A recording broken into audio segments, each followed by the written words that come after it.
Baik, selamat pagi rekan-rekan dan juga Bapak Ibu yang sudah hadir semua.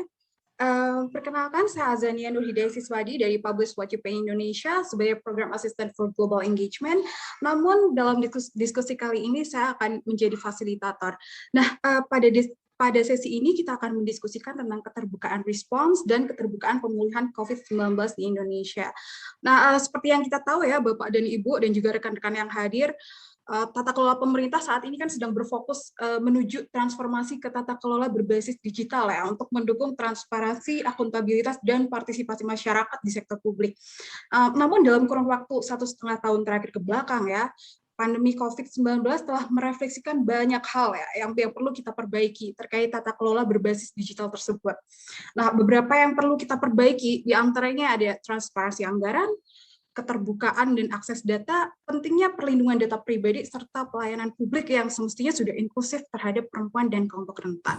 Nah, oleh karena itu, sudah hadir dalam diskusi kita pagi ini, ada Bapak Misbah Hasan dari Seknas Fitra, juga ada Ibu Irma Hidayana yang merupakan inisiator dari lapor COVID-19, ada juga Mas Wahyudi Jafar ya dari Elsam dan juga merupakan koalisi dari representasi dari koalisi CSO perlindungan data pribadi ya. Lalu ada juga Ibu Mika Ferawati, representasi dari Koalisi Perempuan Indonesia. Nah, mungkin rekan-rekan sudah punya pertanyaan ya. Bagaimana sih sebenarnya persepsi masyarakat sipil dalam memandang transparansi tata kelola pemerintah, terutama selama pandemi? Dan apa saja sih sebenarnya potensi korupsi yang terjadi? Nah, untuk itu diskusi ini mungkin bisa kita mulai dari paparan Mas Misbah ya, dari Seknas Fitra. Beliau merupakan Sekretaris Jenderal dari Sekretariat Nasional Forum Indonesia untuk Transparansi Anggaran atau Seknas Fitra. Dan beliau sudah aktif selama 15 tahun dalam advokasi transparansi anggaran, ekonomi makro, pembangunan rendah karbon, serta pelayanan publik yang gender responsif. Nah, baik, saya persilahkan Mas Misbah untuk menjawab pertanyaan tersebut beserta mungkin paparan-paparan yang ingin disampaikan. Silakan Mas Misbah. Baik, terima kasih Mbak Nia. Assalamualaikum warahmatullahi wabarakatuh. Selamat pagi, salam sejahtera bagi kita semuanya. Om Swastiastu, Namo Buddhaya, salam kebajikan. Yang saya hormati kawan-kawan semuanya yang hadir pada webinar kali ini. Kawan-kawan yang menjadi narasumber juga, ada Mbak Irma Hidayana, ada Mas Wahyudi Jafar, ada Mbak Mika Ferawati, dan kawan-kawan semuanya. Jadi karena waktunya relatif pendek, saya langsung saja ya terkait apa yang tadi disampaikan oleh Mbak Nia, bahwa Seknas Fitra selama pandemi ini mulai 2020 kemarin telah melakukan beberapa riset yang terkait dengan anggaran penanganan COVID dan pemulihan ekonomi nasional. Nah, saya akan mencoba untuk memaparkan kembali ya beberapa hasil riset yang kami lakukan, dan saya pikir ini beberapa kawan-kawan juga sudah mengikutinya ya sejak awal, tapi ada beberapa perkembangan menarik yang nanti coba kami update ya hasil dari riset-riset yang kami lakukan. Yang pertama adalah riset yang kami lakukan bersama IBP, International Budget Partnership ya, untuk melakukan open budget survey COVID-19. Jadi ini kami selenggarakan bersama-sama di 120 negara, ada 26 indikator yang coba kami nilai gitu ya, dan 3 topik. Jadi ada 26 indikator dan 3 topik yang terkait dengan transparansi anggaran COVID, pengawasan kebijakan anggaran COVID, dan partisipasi publik. Jadi ini yang coba kami lakukan. Penelitian ini kami lakukan mulai Maret sampai September. Jadi mungkin ada beberapa hal yang luput ya pasca itu gitu. Jadi pasca September. Nah, ini beberapa kategori penilaian ya, ada yang substantif, ada adequate, some, limited, dan minimal. Itu 5 kategori penilaian yang kita lakukan. Nah, Indonesia secara penilaian itu sebenarnya masuk dalam kategori SAM atau sedikit. Nah, ini menarik untuk kita lakukan semasa pandemi ini. Jadi tidak ada satu negara pun yang sebenarnya mendapat penilaian substantif gitu ya, atau tertinggi di dalam mendorong adanya transparansi pengelolaan anggaran COVID. Nah, makanya dari itu hasil dari riset ini secara internasional menyatakan bahwa sebenarnya mayoritas pemerintah itu gagal ya di dalam meningkatkan transparansi dan akuntabilitas anggaran penanganan COVID ini. Itu kira-kira secara umum. Nah, Indonesia itu ada di kategori SAM tadi ya, sedikit bersama-sama dengan 29 negara yang lain. Jadi ada Bangladesh, Brasil, Bulgaria, Kanada, dan seterusnya. Dan hanya 4 negara yang mendapat penilaian cukup bagus dari 3 aspek tadi ya, 3 topik tadi ya, transparansi, akuntabilitas, dan partisipasi publik, yaitu Australia, Norway, Peru, dan Filipina. Yang lain, 55 dan 32 negara yang lain dari 120 negara ini masuk kategori limited dan minimal. Jadi Indonesia sebenarnya berada di tengah-tengah ya, tidak bagus dan tidak jelek-jelek amat gitu. Tetapi sebenarnya masih bisa ditingkatkan ya. Ini nanti yang coba kita lihat. Nah, penilaian dari transparansi itu beberapa kategori yang kami nilai adalah terkait dengan kebijakan makroekonomi dan makro APBN gitu ya, informasi makroekonomi dan APBN secara umum, cakupan kebijakannya, penerima manfaat dan kinerja, sumber pembiayaan, dan bagaimana anggaran di badan layanan umum. Di aspek implementasi kebijakan itu kita menilai terhadap laporan realisasi penyerapan dan badan layanan umum serta pengadaan barang jasa untuk anggaran COVID ini. Jadi dari transparansi sebenarnya nilainya tadi dari 5 kategori dia SAM ya. Kalau dulu di awal-awal 2021 misalnya ketika kita klik website pemerintah, website Kementerian Keuangan terkait dengan pengelolaan anggaran COVID, itu ada www.kemenq.id/COVID-19, itu memang banyak memuat berbagai kebijakan gitu ya, dan beberapa PowerPoint dari presentasi Kementerian Keuangan, terutama Menq dan publikasi APBN kita gitu ya, terkait dengan COVID. Tetapi memang ada beberapa informasi anggaran yang terutama yang realisasi itu sangat terlambat diupdate. Itu catatan awal dari temuan kami. Nah, di aspek pengawasan itu peran legislatif dan BPK ini juga sangat kecil ya di masa pandemi itu. Jadi tidak ada informasi mengenai bagaimana DPR mengawasi APBN ya terkait dengan anggaran pengenaan COVID dan anggaran PEN, dan hasil audit BPK juga waktu itu belum dipublikasikan gitu ya. Nah, ini yang menyebabkan juga nilai dari penilaian OBS ini relatif rendah, jadi dia terbatas. Terus untuk partisipasi publik ini juga menjadi catatan penting ya, karena tidak ada konsultasi publik apapun di dalam merencanakan maupun mengevaluasi program penanganan COVID-19 maupun anggaran PEN-nya. Jadi anggaran PEN itu kita tahu ya naik sangat signifikan gitu ya, ada beberapa kali kenaikan di APBN 2020 untuk penanganan COVID. Awalnya 405, kemudian menjadi 600 sekian, sekarang sudah hampir lebih dari 700 triliun waktu itu di 2020 ya. Nah, kenaikan-kenaikan itu sama sekali tidak ada konsultasi publik ataupun mekanisme melibatkan masyarakat ya di dalam penentuan skema penanganan COVID dan pemulihan ekonomi nasional.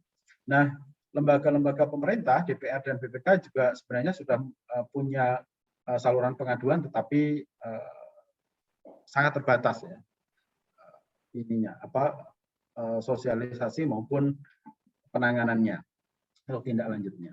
Nah, ini dari aspek tadi temuan yang secara umum kami lakukan itu bahwa sebenarnya pemerintah secara rutin itu menginformasikan kebijakan penanganan COVID ya di media. Jadi ada sekaligus di press release APBN kita itu, tetapi informasi yang disampaikan itu masih tidak terperinci, terpecah-pecah dan sedikit-sedikit gitu ya. Jadi tidak utuh gitu ya. Dan modelnya kebanyakan juga bukan dokumen yang resmi itu, tetapi sudah dalam bentuk PPT yang terpisah-pisah.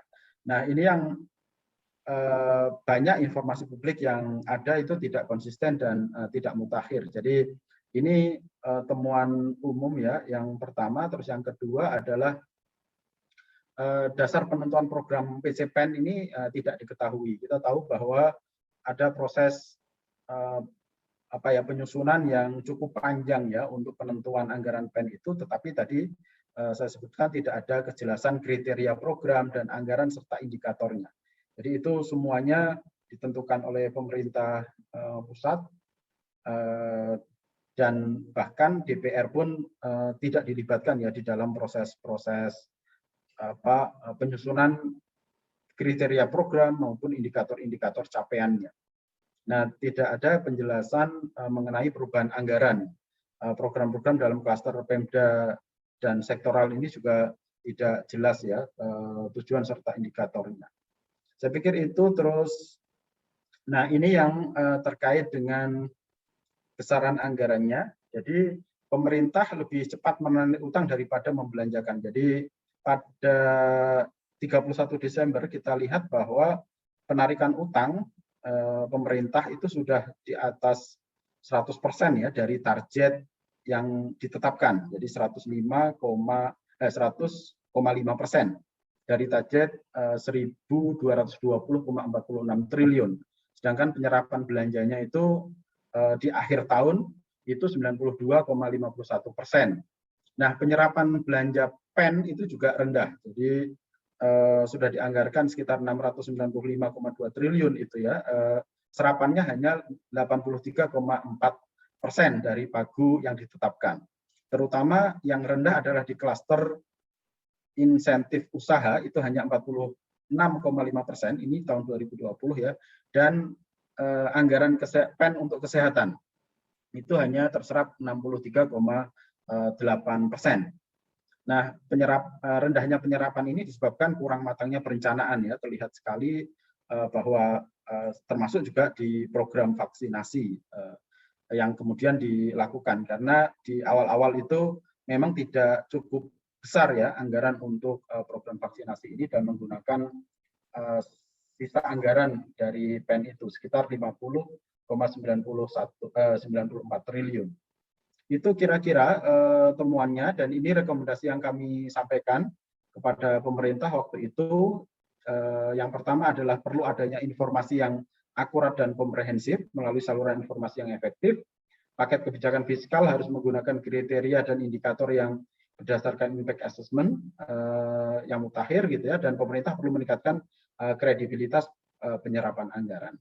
Dari rekomendasi yang kami ajukan ini, kemudian kami melakukan komunikasi intensif ya dan audiensi, terutama dengan Kementerian Keuangan dan BPK. Dan hasilnya Mbak Nia dan kawan-kawan, sebenarnya sudah mulai ada perbaikan ya, keterbukaan informasi terkait dengan PEN. Nah, ini kita bisa, kawan-kawan nanti bisa lihat ya di dashboard PEN yang terbaru dari Kemenq. Jadi ada proses-proses perbaikan. Ini sudah saya cantumkan linknya ya, pen.kemenq.go.id. Nah, di sana kalau kita telusuri itu informasi realisasi anggaran PEN itu sudah per minggu, sudah mingguan gitu ya. Jadi Ini ada laporan realisasi anggaran mingguan. Ini menurut saya progres yang cukup baik ya dari respon hasil riset kita. Saya masih punya waktu, Mbak Nia. Saya mau masuk ke anggaran PEN untuk yang daerah. Iya Pak, sampai 10.50. Oke, sampai 10.50 ya. Itu yang di tingkat pusat ya, pengelolaan anggaran PEN di tingkat pusat. Nah, kami juga melakukan riset ya terkait dengan bagaimana implementasi anggaran PEN di tingkat daerah. Nah, kita tahu bahwa banyak sekali di awal-awal pandemi itu regulasi yang dikeluarkan oleh pemerintah pusat ya terkait dengan pengelolaan anggaran terutama untuk PEN ini. Jadi kalau kita petakan dengan munculnya Inpres nomor 4 2020 kemudian menjadi Perpu nomor 1 2020 dan akhirnya dijadikan Undang-Undang nomor 2 tahun 2020 untuk menggantikan Undang-Undang Keuangan Negara ya 17/2003 itu banyak konsekuensi ya terkait dengan turunan dari Undang-Undang 2 2020 ini. Terutama regulasi yang terkait dengan refocusing dan realokasi anggaran di tingkat daerah dan desa sebenarnya. Nah, kalau kita tracking ya seluruh kebijakan itu ada sekitar 56 kebijakan dari seluruh kementerian ya yang itu punya konsekuensi terhadap anggaran daerah. Nah, ini yang di awal-awal pandemi daerah juga kelimpungan gitu ya karena banyak sekali regulasi yang harus mereka patuhi terutama di dalam pengelolaan anggaran ini. Dan kalau tidak patuh itu ada konsekuensi punishment gitu. Punishment-nya cukup berat waktu itu dan ini punishment-nya itu di keputusan Menteri Keuangan nomor 10 2020 ini terkait dengan penundaan DAU atau DBH ya. Kalau tidak merealokasi anggaran atau merefocusing anggaran sekitar 50% dari total APBD. Nah, tadi bahwa konsekuensi dari berbagai regulasi yang turunan dari Undang-Undang Nomor 2 itu bagi daerah, sebenarnya belum banyak daerah yang kemudian sanggup mematuhi ya. Di awal-awal itu pemerintah daerah, baik provinsi maupun kabupaten kota diwajibkan merealokasi belanja barang jasanya dan belanja modal sekitar 50%. Nah, ini banyak yang kelimpungan gitu, ada 28 yang provinsi ya yang tidak mematuhi dan banyak juga daerah-daerah kabupaten kota yang tidak mampu merealokasi anggaran sebesar itu dan kemudian diturunkan oleh Kementerian Keuangan menjadi 35% dari anggaran dari total APBD. Jadi dari situlah kemudian ada cukup peningkatan ya dari provinsi, kabupaten maupun kota yang kemudian relatif patuh terhadap kebijakan untuk realokasi dan refocusing 35% dari belanja barang jasa dan belanja modal. Nah, implikasinya yang tidak patuh kemudian mereka mendapat penundaan DAU ya, jadi terdapat sekitar 380 daerah yang mengalami penundaan DAU waktu itu. Jadi ini yang menyebabkan juga di daerah karena COVID juga PAD-nya menurun sangat drastis karena terkoreksi ya banyak sumber-sumber pendanaan dari PAD yang kemudian mampet dan transfer dari pusat pun dikurangi atau ditunda gitu ya. Ini ada sekitar 380 daerah yang waktu itu ditunda. Nah, terjadi anomali penyesuaian perencanaan pembangunan dan anggaran. Jadi waktu masa pandemi itu di daerah itu banyak sekali yang terjadi anomali ya. Jadi perubahan anggarannya mendahului dari perubahan RKPD-nya. Ini dari persoalan proses perencanaan penganggarannya. Jadi karena ada berbagai ketentuan ya yang dari pusat itu kemudian anggarannya diubah dulu baru perencanaannya menyesuaikan. Jadi ini yang menarik ya, bukan dimulai dari perencanaannya terlebih dahulu untuk diubah, kemudian anggarannya menyesuaikan ya, tetapi ini dibalik. Dan itu terjadi di banyak daerah ya.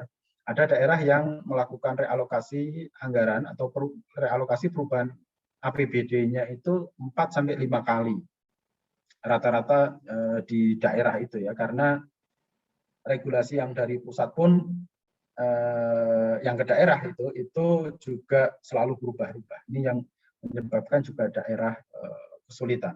Nah, ini potret anggaran yang saat ini ya untuk di tingkat daerah, realisasi anggaran PEN terutama untuk bidang kesehatan itu totalnya untuk provinsi kabupaten kota sekitar 39 triliun per Juli kemarin, pertengahan per semester ya, tengah semester itu sekitar baru 19,2% realisasinya.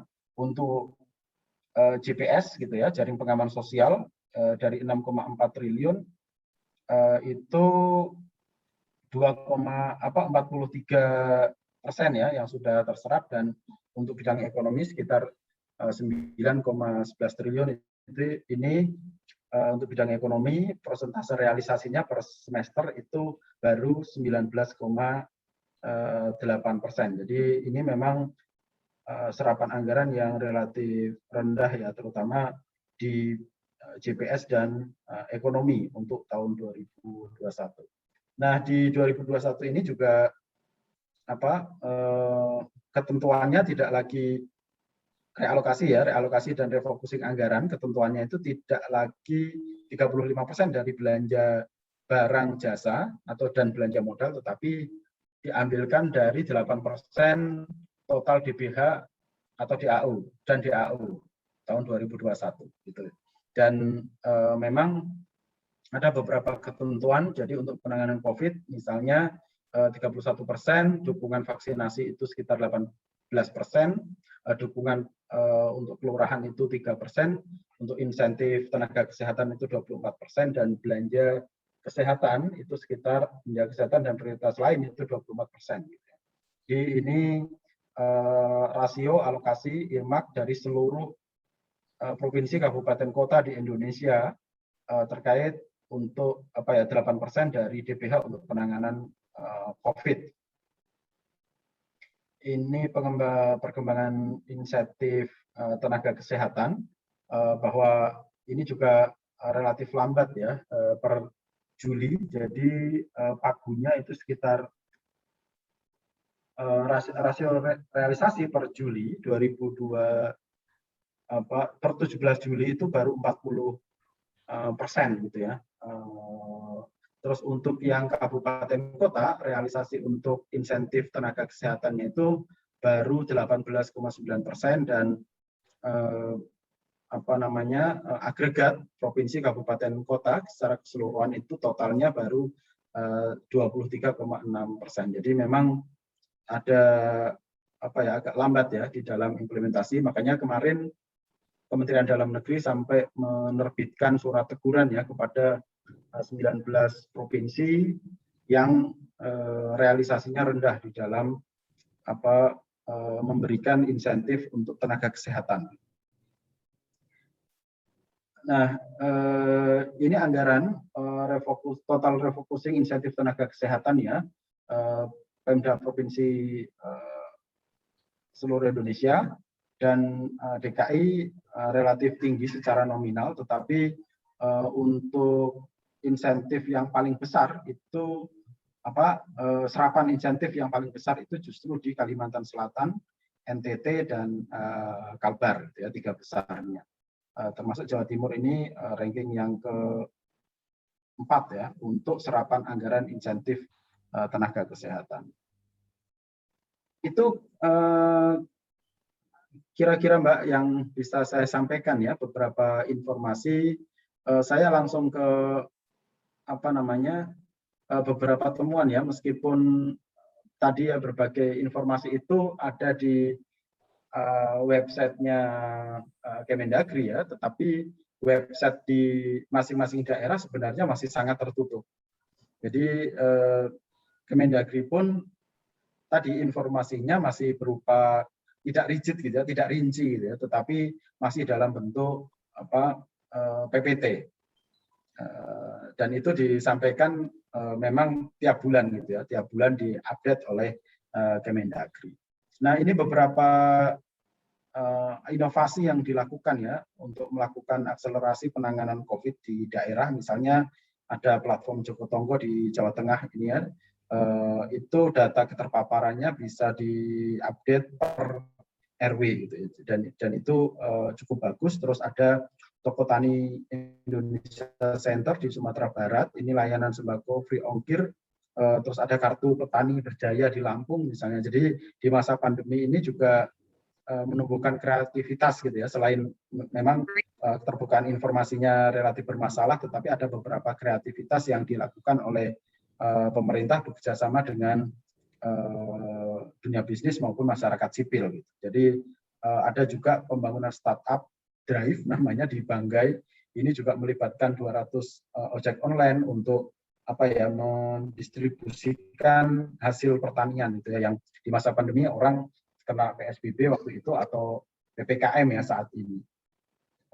Itu terakhir, ini rekomendasi untuk pemerintah daerah. Jadi peningkatan kepatuhan terhadap regulasi ini menjadi penting. Seharusnya regulasi itu juga dibincangkan gitu ya, didiskusikan dengan daerah. Terus surat teguran Mendagri kepada Pemda ini menurut kami sudah benar ya, karena tenaga kesehatan itu menjadi garda terdepan dalam penanganan COVID ini dan sangat penting untuk memberikan insentif tepat waktu. Terus perlu pelibatan publik untuk mempercepat serapan anggaran COVID ini ya. Dan salah satu mekanisme yang sebenarnya bisa dilakukan adalah skema swakelola tipe 3 dan 4 yang melibatkan organisasi kemasyarakatan atau kelompok masyarakat. Sebenarnya itu bisa dilibatkan. Dan ini beberapa contoh sudah dilakukan, misalnya di Sulawesi Selatan itu swakelola tipe 3 ini sudah dipraktekkan. Terus memberi ruang bagi daerah untuk terus melakukan inovasi penanganan pandemi ini. Saya pikir itu Mbak Nia yang bisa saya sampaikan ya terkait dengan materi saya terkait transparansi anggaran penanganan COVID. Terima kasih. Assalamualaikum warahmatullahi wabarakatuh. Selamat siang. Waalaikumsalam. Terima kasih Mas Bisbah untuk paparannya yang sangat padat dengan data ya, banyak sekali grafik-grafiknya ya, dan juga sangat komprehensif gitu. Tadi sempat disinggung juga sama Mas Bisbah bahwa ada partisipasi publik yang sebenarnya masih cukup minim begitu ya, meskipun dari data Open Budget Survey sendiri sudah menunjukkan progres ya kalau untuk Indonesia sendiri.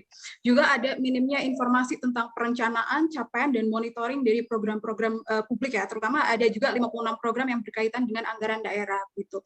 Nah, mungkin kalau misalnya kita berbicara tentang keterbukaan dan transparansi data ya, memang ada beberapa informasi yang seharusnya dibuka seluas-luasnya untuk publik ya, terutama terkait penanganan pandemi, seperti misalnya data surveillance, komunikasi risiko yang memang perlu di-emphasize gitu, juga tentang data kematian gitu. Nah, untuk itu mungkin kita bisa beranjak ke paparan berikutnya dari Mbak Irma Hidayana. Saya juga sudah melihat beliau sudah hadir di sini. Beliau adalah konsultan kesehatan masyarakat independen dan juga merupakan salah satu penggagas lapor COVID-19. Nah, Mbak Irma sendiri menyelesaikan studi S1 di Filsafat UGM, S2 dan S3-nya berbackground kesehatan publik ya dari Amerika, dan fokus beliau adalah kesehatan publik dan juga gizi, begitu ya, serta juga digital health innovations. Sebelumnya mungkin rekan-rekan sudah ada beberapa pertanyaan ya. Bagaimana sih sebenarnya pengelolaan data penanganan pandemi COVID-19 di Indonesia, dan juga bagaimana sih sebenarnya keseriusan pemerintah dalam penanganan pandemi ini? Nah, mungkin Mbak Irma bisa langsung menjawab pertanyaan ini berserta dengan paparan-paparan yang akan disampaikan. Silakan Mbak Irma. Oke, baik. Terima kasih. Assalamualaikum warahmatullahi wabarakatuh, Mbak Nia dan semua yang hadir di dalam Zoom ini. Terima kasih Mas Misbah penjelasannya. Kemudian nanti akan ada Mas Wahyudi Jafar, kemudian ada Mbak Mika juga. Salam hormat buat semuanya. Saya izin langsung share screen untuk mempersingkat waktu. Nanti kalau sudah 10 menit minta tolong diingatkan, tapi ngomong aja ya Mbak Nia, jangan di chat. Kalau di chat biasanya saya agak lewat supaya biar bisa bagi-bagi waktu dengan yang lain. Oke, saya akan menjawab 2 pertanyaan tadi yang disampaikan oleh Mbak Nia berdasarkan catatan yang selama ini dilakukan oleh kami relawan di Lapor COVID-19 berdasarkan laporan warga dan juga berdasarkan data yang kami kumpulkan. Nah, pada pagi hari ini saya sebenarnya hanya ingin fokus pada 3 hal ya, tapi mungkin lebih tepatnya ke 2 hal karena nanti hal ketiga soal perlindungan data itu akan dibahas lebih lanjut di sesi berikutnya.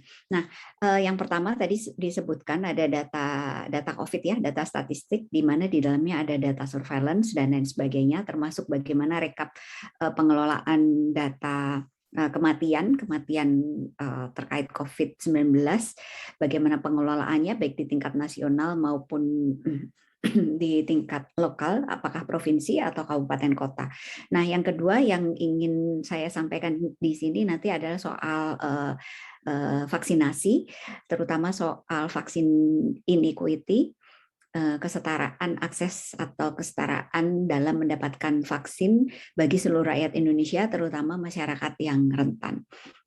Nah, saya yakin kita semua sepakat ya, sebenarnya pandemi ini kita tidak bisa dijebak sebagai persoalan kesehatan publik saja. Awal-awal mungkin ini masalah kesehatan populasi, masalah kesehatan manusia, masalah kesehatan populasi, masalah pandemi. Tetapi lama-kelamaan semakin lama sebuah negara menangani pandemi, semakin besar pula potensinya untuk menyeret segala dimensi non kesehatan ke dalam dampak pandemi yang lebih buruk bagi negara tersebut.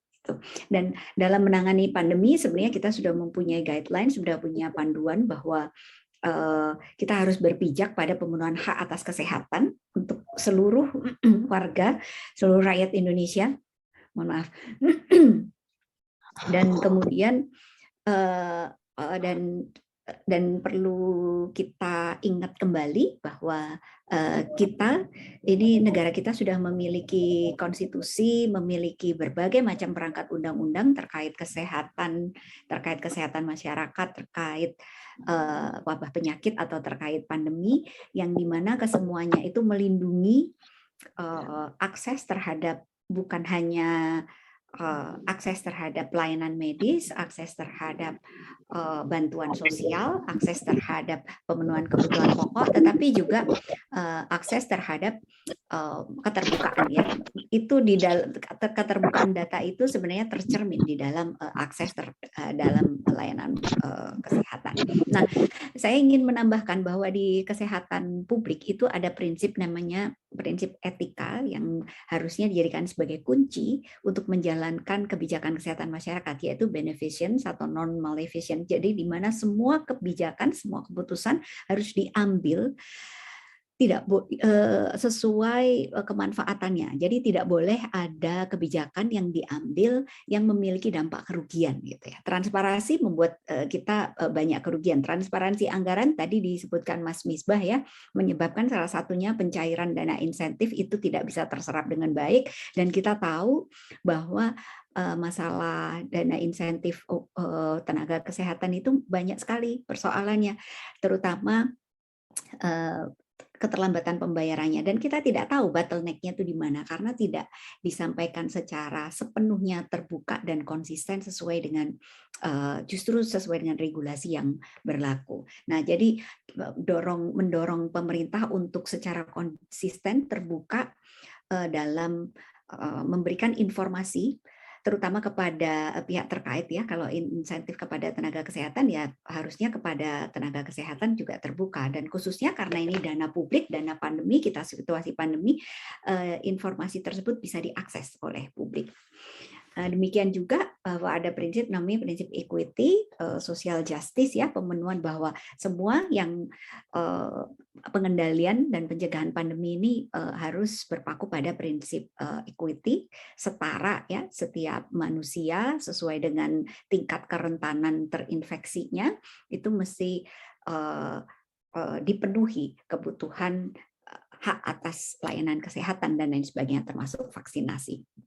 Nah, tapi kali ini sebenarnya meskipun saya ingin menekankan disclosure lagi ya, bahwa kita sebenarnya sudah bisa dibilang bahwa cukup berhasil mengendalikan pandemi. Buktinya apa? Buktinya kurva pandemi sudah menurun, dan kemudian positivity rate di Indonesia juga, terutama positivity rates yang berasal dari hasil tes PCR itu sudah berada di bawah angka 5%. Nah, ini saya kira ini kita bisa apresiasi pemerintah ya untuk melakukan ini. Tapi beberapa catatan, sekedar catatan supaya kita tidak lupa, dan saya kira sangat penting untuk menggarisbawahi catatan ini sebagai bekal untuk tindakan preventif ke depannya supaya tidak terjadi lagi gelombang ketiga COVID maupun situasi pandemi yang akan datang. Nah, kita ingat ya, warga sulit mencari rumah sakit pada saat itu. Rumah sakit terutama di kota besar ya, Jakarta dan kota-kota lainnya kesulitan sekali mencari rumah sakit. Warga di pingpong dan lain sebagainya. Tapi kemudian beberapa saat kemudian pemerintah sudah merespon dengan meningkatkan kapasitas rumah sakit dan lain sebagainya. Meskipun masih banyak dan akhirnya gelombangnya berpindah ke desa-desa dan lain sebagainya. Nah, kemudian kita juga perlu mengingat bahwa ada beberapa pasien COVID yang dirawat di rumah sakit, tetapi masih aja dipungut biaya gitu ya. Karena kan sebenarnya ini konsekuensi dari pemerintah sebenarnya punya skema bahwa mereka yang sakit COVID itu ada rumah sakit rujukan COVID dan rumah sakit lainnya yang bukan rumah sakit rujukan COVID itu juga diberi memiliki jumlah tempat tidur terbatas gitu ya untuk menampung pasien COVID yang gunanya adalah untuk memastikan bahwa warga setempat kalau misalnya mau cari rumah sakit itu dipastikan ada pertolongan atau ada kamar di situ gitu. Nah, tapi yang terjadi justru dalam pelaksanaannya masih banyak warga yang diminta untuk membayar perawatan COVID tidak sesuai dengan apa yang selama ini disampaikan oleh pemerintah bahwa semestinya perawatan pasien COVID-19 itu harusnya gratis gitu. Nah, dan komunikasi, kemudian aturan, regulasi, kebijakan soal ini kenapa ya kok warga masih ada yang dipungut biaya dan lain sebagainya yang terkait dengan pengelolaan manajemen alokasi budget yang mungkin terbatas dialokasikan ke rumah sakit non rujukan COVID dan lain sebagainya, ini juga tidak disampaikan secara terbuka. Akibatnya warga sendiri yang turut menjadi menanggung kerugian ya, harus membayar. Bahkan kami menerima laporan ada yang sampai ditagih biaya 600 juta, 100 juta, 150 juta, 200 juta. Ada juga yang harus menyewa ventilator sendiri, ada yang 60 juta dan lain sebagainya. Nah, mudah-mudahan ini tidak akan terjadi lagi ke depan sebagai catatan kami. Nah, untuk menjawab tadi ya transparansi data pandemi, kalau tadi data-data anggaran sudah dijelaskan secara rinci. Kalau data pandemi, kita memiliki catatan bahwa ibu bapak sekarang ya bisa cek ke masing-masing situs kabupaten kota di seluruh Indonesia, kecuali di DKI Jakarta dan Jawa Barat kadang-kadang ya. Data tes PCR itu per kabupaten kota itu masih belum dibuka secara terbuka ya. Jadi kita tidak mengetahui berapa sih sebenarnya jumlah tes PCR yang dilakukan di daerah tertentu gitu. Yang kita tahu setiap hari biasanya disampaikan ini loh jumlah tes PCR secara nasional, jumlah tes antigen secara nasional, kemudian dibagi rata positifnya berapa. Tapi kalau Bapak Ibu pengen mengetahui berapa sebenarnya jumlah detil di setiap kabupaten kota, itu tinggal kita hanya bisa mendeteksi dari ketersediaan data yang ada, data di DKI Jakarta misalnya atau di Jawa Barat. Nih ya Jawa Barat, tapi kadang-kadang diupdate, kadang-kadang terlambat mengupdate juga. Nah, misalnya kita baru bisa melihat dari situ. Jadi jumlah tes secara nasional kita kurangi jumlah tes yang dilakukan di Jakarta. Ternyata selama ini jumlah tes yang dilakukan di Jakarta itu mendominasi hampir 50%, dan selalu angkanya menyentuh 50%, 40% dari total jumlah tes PCR yang dilakukan di seluruh Indonesia itu terjadi di Jakarta. Jadi ini kita tidak apa akibatnya. Kita tidak bisa melihat besaran dampak pandemi di kota-kota lain yang terdampak. Nah, padahal ini kita perlu ya melihat supaya masyarakat itu tahu bahwa bukan hanya pertambahan kasus setiap hari yang ada di wilayah saya, tetapi juga tambahan kasus yang ada ini didapat dari berapa jumlah tes sebenarnya, karena justru rata positif itu yang menentukan, memberikan kita panduan untuk mengetahui berapa kira-kira berapa besar atau seberapa kecil jumlah penyebaran di wilayah tersebut. Nah, 3T saya kira juga perlu jadi catatan ya. Ini termasuk testing ya, tracing. Kita banyak mendengar bahwa tracingnya tuh lemah atau tidak ada gitu, meskipun sudah dimobilisasi pihak militer dan kepolisian dan juga Babinsa ya di beberapa tempat untuk melakukan kontak lacak gitu, tapi ternyata sebenarnya tidak terlalu efektif ya. Padahal sebenarnya ada alternatif, kader-kader di puskesmas itu sebenarnya bisa diberdayakan, diedukasi untuk menjadi kontak tracer yang di dalam wilayahnya sendiri supaya lebih efektif, dan mereka sudah di training gitu ya, dan sudah dekat dengan warga. Harusnya sih seperti itu supaya lebih efektif. Nah, kita punya catatan juga pelonggaran mobilitas warga. Kemudian yang sangat penting lagi saya kira juga bagaimana jejak pemerintah seolah-olah kepentingan ekonomi ini mendominasi ya, lebih diutamakan terhadap kepentingan kesehatan masyarakat, karena memang sebenarnya sulit sekali ya, ekonomi ini sangat penting untuk menopang keberlangsungan pemerintah, tetapi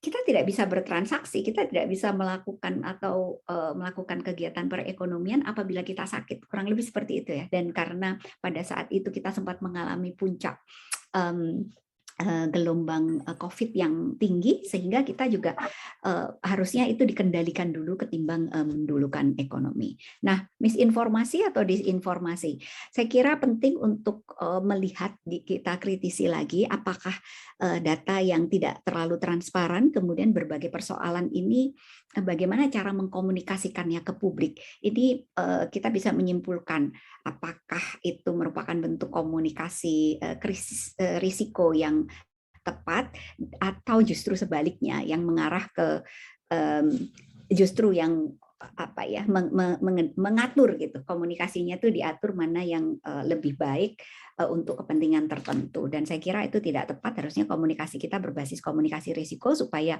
menimbulkan kewaspadaan kepada setiap orang, dan ketika kita sudah waspada sehingga masyarakat akan bisa melakukan kegiatan atau bisa melindungi diri sendiri, keluarga, dan saudara-saudara. Nah, saya kira ini data tes kita sudah menurun. Ini ada perbedaan data ya yang kami lihat terus-menerus sebenarnya konsisten.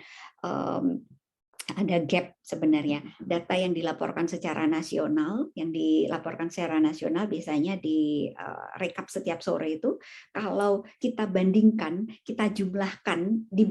dengan data yang kita jumlahkan sendiri dari kabupaten, kota, atau provinsi, kita jumlahkan secara manual gitu ya, itu datanya berbeda dengan apa yang disampaikan oleh Mbak Irma, mohon maaf, waktunya tinggal sedikit lagi, Mbak. Mohon maaf. Ya, makasih.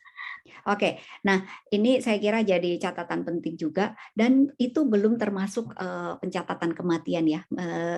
Saya kira kematian ini penting sekali, bahwa kematian yang belum dites itu tidak dipublikasikan gitu. Padahal sebenarnya kita kan harus mengakui bahwa masih banyak keterbatasan dalam jumlah tes sehingga tidak bisa mengakomodasi memberikan akses terhadap tes PCR. Tes PCR itu meskipun harganya sekarang diturunkan jadi 500.000, tapi buat sebagian orang itu masih luar biasa mahal, dan apalagi tidak selalu di puskesmas itu ada kuota yang cukup untuk mendapatkan tes PCR. Nah, selanjutnya saya kira ini apa tadi disampaikan ya soal tenaga kesehatan, lapor COVID menjadi mungkin satu-satunya wadah warga yang mengumpulkan sebisa mungkin kami ya data tenaga kesehatan yang meninggal. Ini juga pemerintah saya sayang sekali belum punya datanya. Kami bekerja sama dengan IBI, kemudian PPNI, Patelki dalam mengumpulkan data-data tenaga kesehatan yang meninggal. Saya kira ini penting sekali sebagai bagian dari perlindungan tenaga kesehatan. Dengan mengetahui berapa jumlah data nakes yang meninggal, maka kita tahu seberapa besar kira-kira bahaya pandemi bagi nakes dan bagaimana kemudian langkah yang harus dilakukan oleh pemerintah dalam menanggulangi.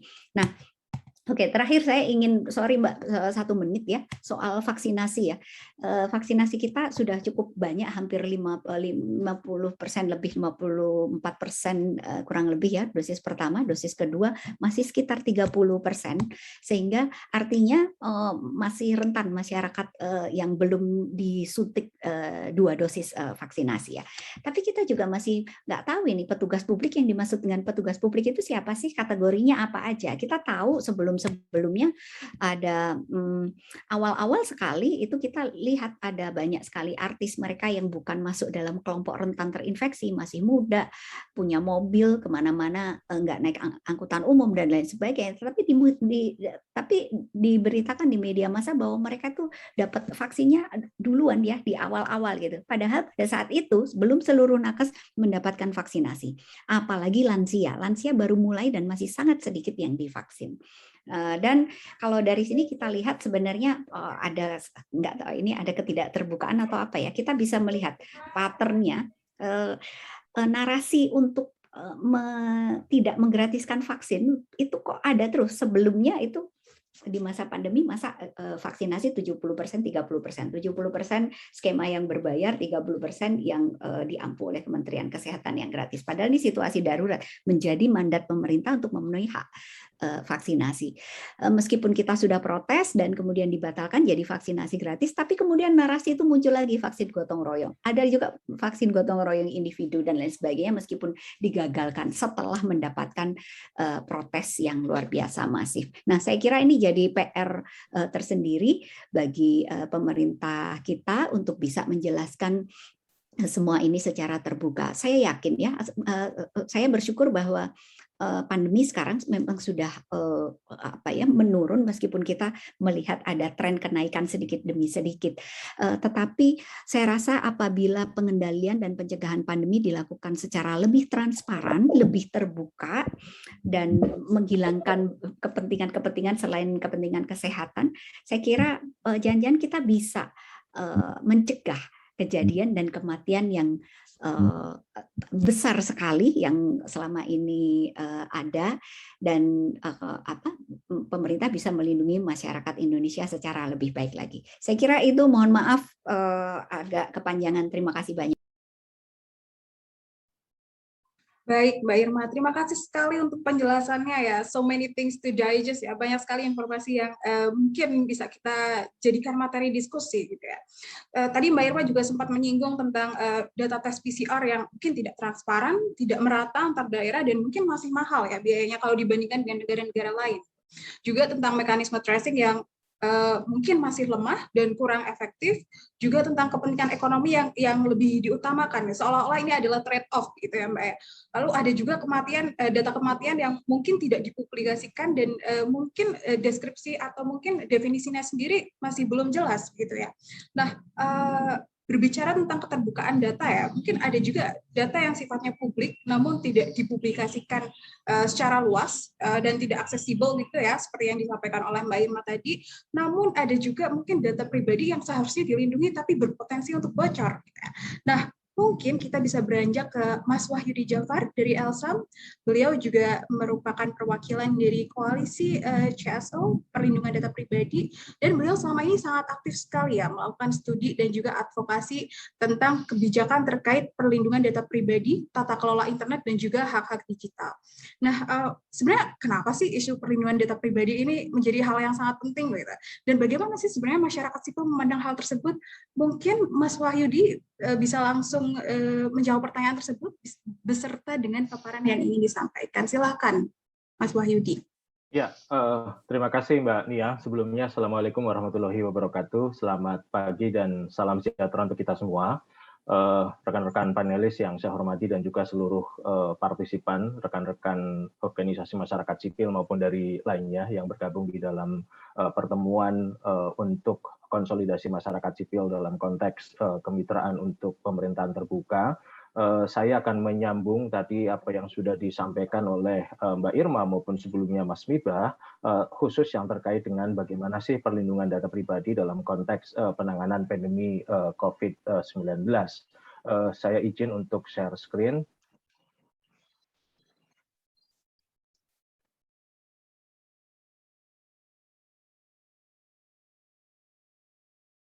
Ya, ada 3 hal paling tidak yang ingin saya soroti ketika bicara tentang apa sih kira-kira relevansi pembicaraan antara penanganan pandemi COVID-19 dan juga aspek-aspek yang terkait dengan pelindungan data pribadi.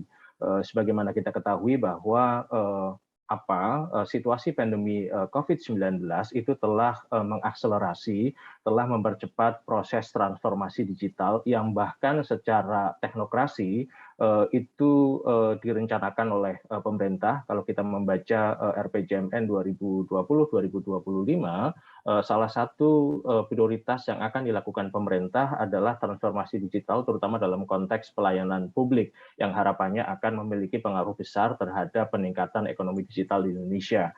Nah, tetapi situasi pandemi COVID-19 dia telah menjadi faktor akselerator, faktor yang mempercepat terjadinya proses transformasi digital ini, yang kemudian berdampak pada munculnya sejumlah risiko, terutama yang terkait dengan pemanfaatan teknologi informasi dan komunikasi, dan terutama aspek-aspek yang terkait dengan perlindungan data pribadi. Jadi paling tidak 3 hal yang bisa kita soroti dalam konteks pembicaraan ini. Pertama adalah mengenai besarnya risiko penyalahgunaan data pribadi seiring dengan percepatan transformasi digital tadi akibat situasi pandemi COVID-19 yang mengharuskan interaksi dilakukan secara daring, secara online. Yang kedua adalah perubahan skema pemberian layanan publik yang berbasiskan pada identitas digital. Transformasi sistem identitas digital mengalami percepatan juga selama pandemi, terutama dalam konteks distribusi bantuan sosial atau bansos. Dan yang ketiga adalah isu terkait dengan penggunaan teknologi itu sendiri dalam konteks penanganan pandemi COVID-19 yang juga berisiko terhadap perlindungan hak atas privasi. Nah, ini kalau kita lihat data secara global, seperti dilaporkan oleh IT Governance, salah satu organisasi yang berpusat di UK, IT Governance mencatat paling tidak dalam kuartal 1 2021 dari Januari sampai dengan April 2021 ada setidaknya ya atau sedikitnya 3.222.491.299 insiden keamanan siber yang di dalamnya termasuk paling tinggi adalah insiden pelanggaran atau penyalahgunaan data pribadi atau data breach. Jadi dari laporan mereka paling tidak ditemukan ada 2.790.840.374 insiden yang terkait dengan penyalahgunaan atau pelanggaran data pribadi. Nah, dari total insiden tersebut yang paling banyak menjadi sasaran adalah sektor kesehatan dan kedua pendidikan. Karena memang dalam situasi COVID-19 seperti kita ketahui ada isu pelik terkait dengan bagaimana data-data kesehatan itu diproses, dikelola sedemikian rupa, dan yang kedua adalah bagaimana transformasi belajar di sekolah menjadi belajar dari rumah, yang itu juga mempersyaratkan adanya pengetahuan, kapasitas, dan kesadaran bagaimana kemudian proses transformasi dari luring ke daring itu terjadi, yang juga menciptakan kerentanan dan risiko terkait dengan serangan digital maupun yang terkait dengan penyalahgunaan data pribadi. Nah, bagaimana kita juga melihat dalam 2 tahun terakhir, semenjak awal 2020 sampai dengan 2021 ini, serentetan insiden kebocoran data pribadi terjadi di Indonesia, baik yang melibatkan sektor private maupun publik, dan bahkan terakhir misalnya terkait dengan kebocoran data pribadi e-hack yang digunakan sebagai aplikasi pemantauan pergerakan orang untuk penanganan pandemi COVID-19 yang dikelola oleh Kementerian Kesehatan, yang tentu nanti kita akan coba bahas lebih detail bagaimana kemudian prosesnya setelah dia diintegrasikan dengan aplikasi Peduli Lindungi yang juga dikelola oleh pemerintah.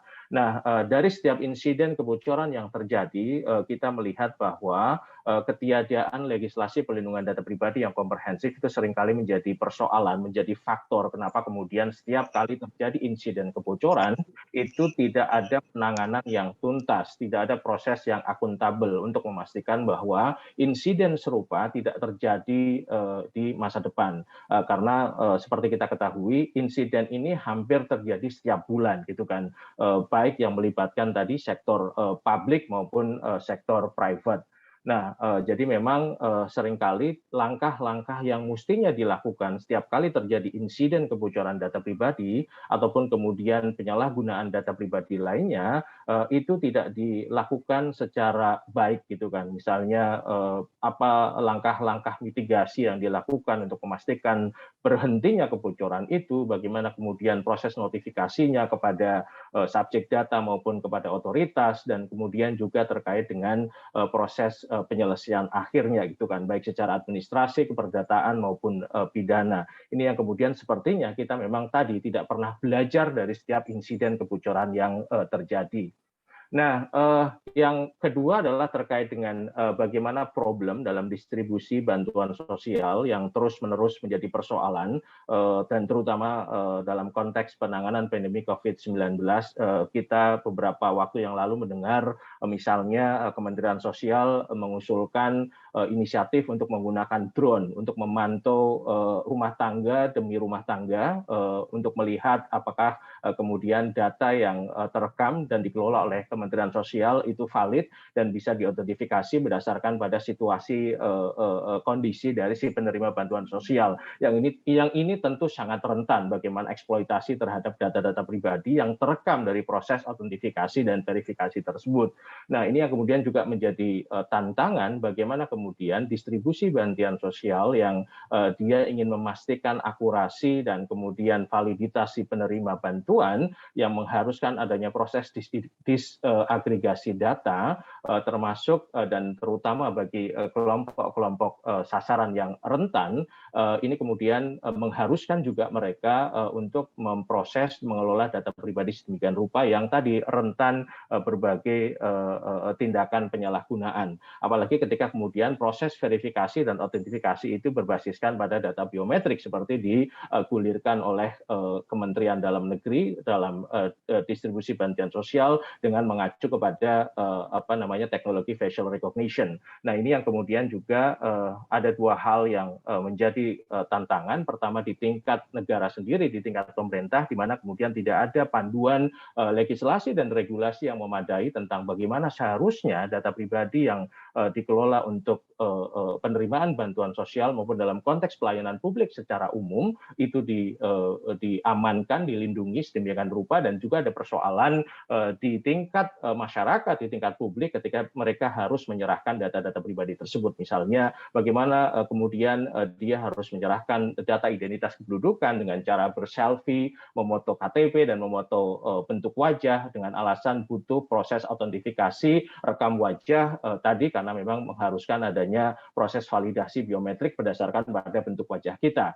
Nah, ini yang kemudian juga mengakselerasi perubahan di tingkat kebijakan, misalnya keluarnya peraturan pemerintah nomor 83 tahun 2021, di mana kemudian ada keharusan penggunaan nomor identitas kependudukan dan juga NPWP yang sebenarnya itu sudah ditiadakan berdasarkan pada undang-undang reformasi atau harmonisasi peraturan perpajakan yang menyatukan antara nomor pokok wajib pajak, taxpayer number, dengan nomor identitas kependudukan kita, sehingga kemudian ke depan memang kita bisa melihat bagaimana sebenarnya proses percepatan pengembangan identitas digital yang dilakukan oleh pemerintah dalam bentuk single identity number ini mengalami percepatan yang luar biasa karena pandemi COVID-19.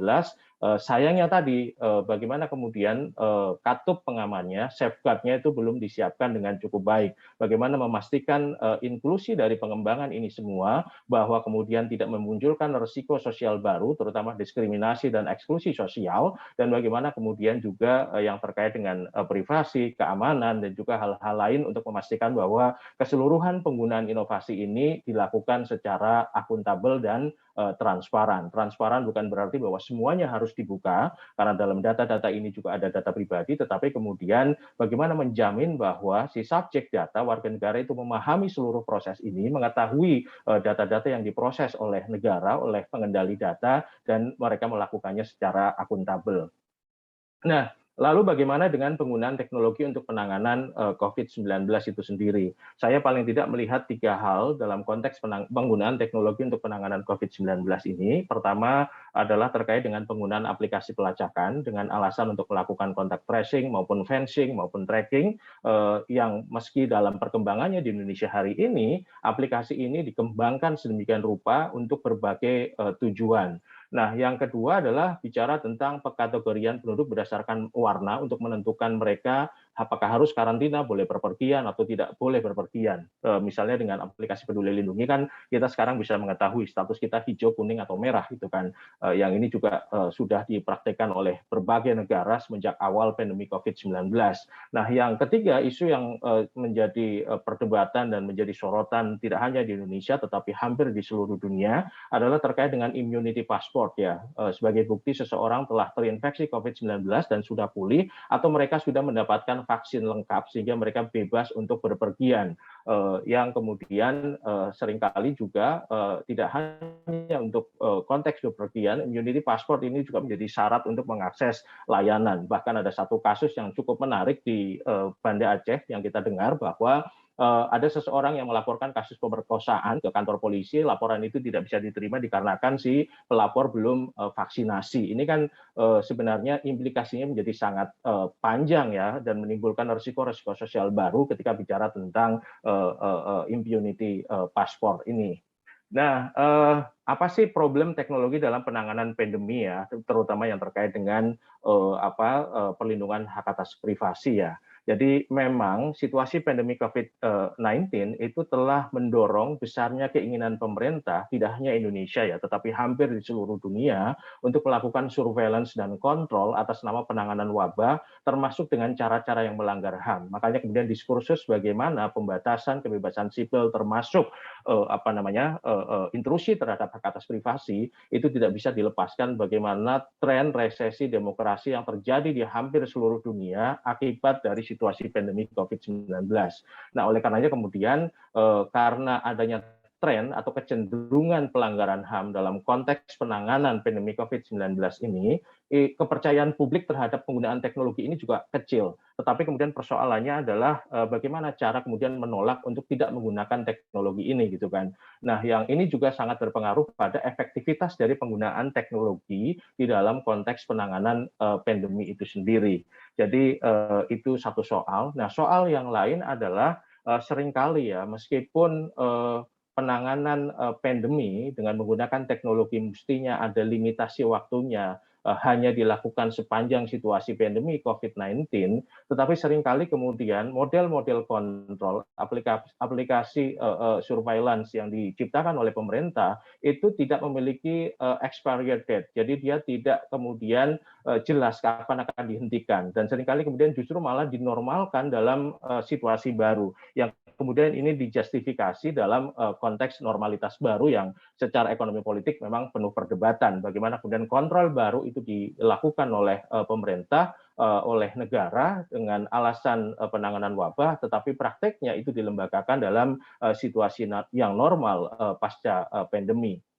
Belum lagi kemudian problem yang terkait dengan efektivitas dan inklusivitas tadi dari penggunaan teknologi ini yang tadi menciptakan risiko sosial baru ya, seperti diskriminasi, eksklusi sosial, tidak bisa mengakses layanan publik baik dari pemerintah maupun swasta karena belum mendapatkan akses vaksinasi, tidak bisa mendapatkan akses vaksinasi karena tidak punya identitas dan seterusnya.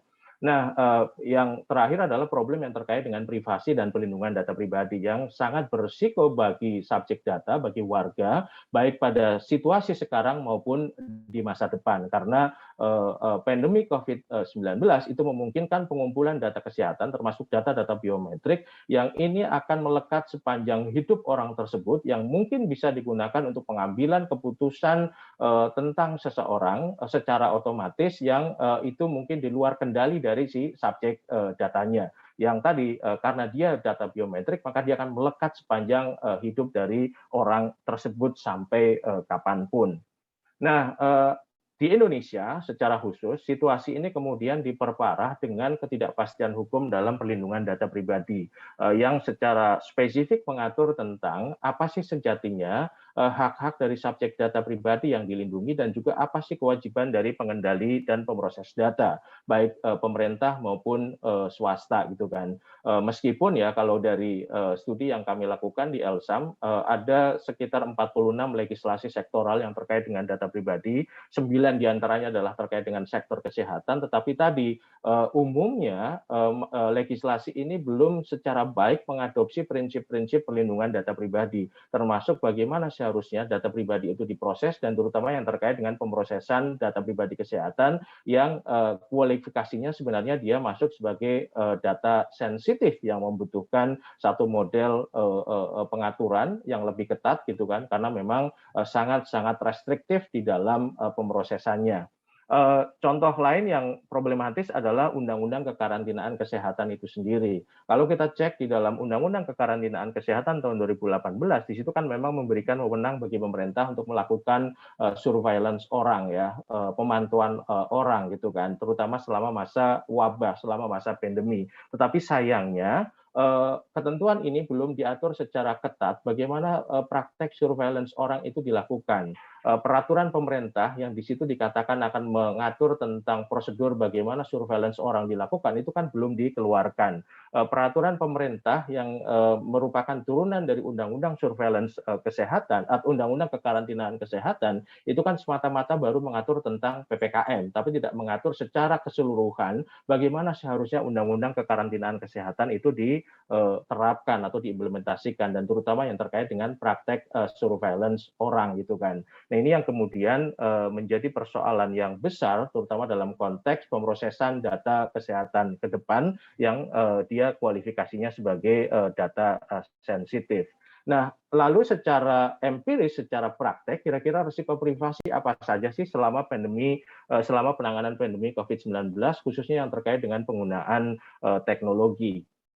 Nah, ini sudah menjadi pengetahuan tentu bahwa pemerintah telah mengeluarkan aplikasi Peduli Lindungi ketika Indonesia baru diterpa pandemi, meskipun ada sejumlah perdebatan di dalam penggunaan aplikasi ini, termasuk pertanyaan di publik sebenarnya siapa sih pengendali data pribadi dari aplikasi Peduli Lindungi ini? Apakah Kementerian Kesehatan, apakah Kementerian Kominfo, ataukah kementerian yang mana, ataukah Kementerian BUMN gitu kan? Yang ini kemudian memperjelas seharusnya relasi antara subjek data dengan siapa pengendali datanya. Tetapi ini yang kemudian juga sampai sekarang belum terjawab, karena kalau kita cek di dalam aplikasinya di awal di situ dikatakan kerjasama dari Kementerian Kominfo, Kementerian Kesehatan, dan PT Telkom. Tetapi sekarang kalau kita buka kembali di situ lebih eksplisit menonjolkan Kementerian Kesehatan gitu kan. Nah, ini yang menjadi soal dalam konteks dasar hukum pemrosesan data pribadi yang dilakukan. Mas Wahyudi, bisa mohon maaf sedikit dipercepat? Terima kasih. Siap.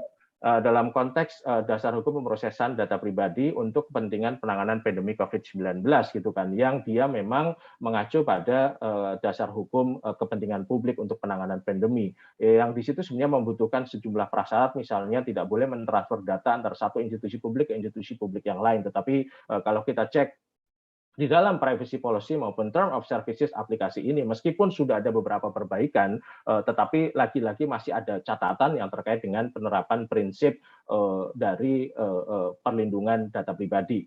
Nah, yang lain perkembangan yang baru adalah bagaimana aplikasi Peduli Lindungi ini bertransformasi menjadi super apps yang dia sekaligus menjadi aplikasi pemantauan berbasis elektronik karena e-hack juga terintegrasi di dalam aplikasi ini, dan juga dia sekaligus sebagai immunity passport ya, menjadi persyaratan yang diharuskan, diwajibkan bagi seseorang untuk mengakses layanan publik atau untuk memasuki ruang publik tertentu. Belum lagi kemudian soal yang terkait dengan integrasi atau koneksi application programming interface ya, API, antara aplikasi Peduli Lindungi dengan sejumlah platform yang sebenarnya tidak ada kaitannya dengan penanganan pandemi COVID-19. Misalnya koneksi API antara aplikasi Peduli Lindungi dengan platform e-commerce atau platform sistem pembayaran ya, digital payment gitu kan, yang pada dasarnya itu tidak ada relevansinya. Kalau dengan aplikasi penyedia layanan transportasi atau tiket mungkin masih ada relevansinya, tapi ketika dia terkoneksi dengan aplikasi e-commerce atau kemudian digital payment, ini kemudian jadi pertanyaan, sebenarnya apa sih tujuan spesifik yang mau dicapai dari connecting API tersebut gitu kan. Nah, belum lagi kemudian aplikasi-aplikasi serupa yang dikeluarkan oleh pemerintah daerah, yang itu juga menjadi catatan sebenarnya apa sih beda antara aplikasi Peduli Lindungi dengan aplikasi serupa yang dikembangkan oleh pemerintah daerah, dan juga problem-problem kebocoran data pribadi pasien COVID-19 yang sampai dengan hari ini juga sebenarnya belum teratasi secara tuntas bagaimana penyelesaiannya.